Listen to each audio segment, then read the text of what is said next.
So, folks, I've talked a lot about Miles Guo. He is the Chinese billionaire who escaped China, comes to the United States. He was just arrested last week for a $1 billion fraud case. The indictment's about 38 pages long.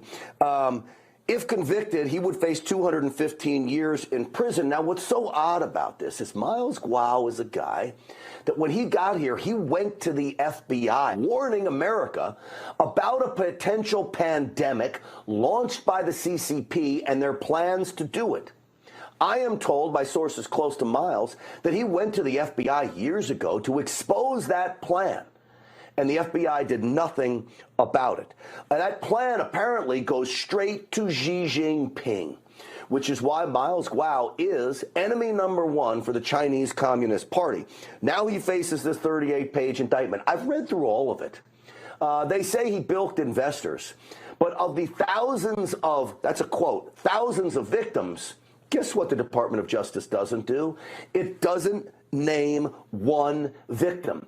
In the indictment, it doesn't even label one complaint from an unnamed victim. It's just 38 pages of what the Department of Justice says Miles Guo did. The investors, which you saw earlier, they came out, many of them, and held a protest against the Department of Justice. I've never seen this. I've never seen a guy arrested for fraud and the investors come out wanting him freed, okay? Something doesn't smell right. But here's what's really funny. The judge in this case, when Miles Guo went before him to plead not guilty, this judge issued a ruling, and it reads that the government must disclose all evidence favorable to the defendant. Now, why would the judge have to issue the prosecution and the FBI an order to make sure they disclose every ounce of evidence? I believe it's because the FBI now has a history of not supplying those accused of crimes any evidence. The judge offers up this ruling to say, hey, make sure you disclose this. Now, and adding to all of this, just bizarreness, is hours after Miles Guo was taken downtown to be questioned by the FBI, a fire breaks out in his apartment like 6 hours after he's gone. Guess who's in the apartment? FBI agents. FBI agents in his apartment. They call it in. It's a 2-alarm fire.